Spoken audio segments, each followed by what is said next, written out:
Et puis des ressortissants guinéens bien embarrassants. La Belgique a décidé de les rapatrier par avion militaire, mais les autorités de Conakry ont prévenu le vol ne recevra pas l'autorisation d'atterrir en Guinée. Explication de Fiona Collienne. A priori, tout était réglé. Un avion militaire devait décoller aujourd'hui et ramener en Guinée 27 demandeurs d'asile déboutés dans notre pays. Le mois dernier, Maggie De Block s'était même rendue en Guinée et le pays avait donné son accord. Mais finalement, Conakry a changé d'avis et l'avion n'a pas pu décoller. Maggie De Block ne fait pas de commentaires face caméra, mais son cabinet se dit ennuyé car il avait préparé ce rapatriement. Les associations qui défendent les droits des étrangers, elles, pointent aujourd'hui un manque de transparence. Ça pose réellement question, effectivement. Il y a une opacité qui entoure ces accords.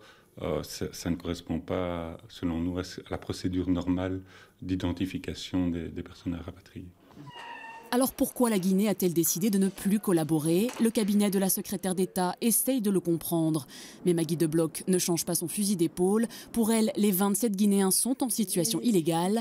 Le CIRE et certains avocats parlent, eux, d'une expulsion précipitée. Pour un certain nombre d'entre eux, visiblement, ils avaient encore des procédures en cours et donc là, on n'a pas respecté et qu'un juge a pris en conséquence la décision d'interdire, sous peine d'astreinte, l'expulsion de ces Guinéens à bord de ce vol. Et donc, par ricochet, j'ai envie de dire, les autorités belges auraient dû être déjà alertées que ce vol posait problème.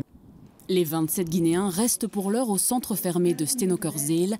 À défaut d'un avion militaire, ils pourraient être rapatriés prochainement sur des lignes régulières entre Bruxelles et Conakry.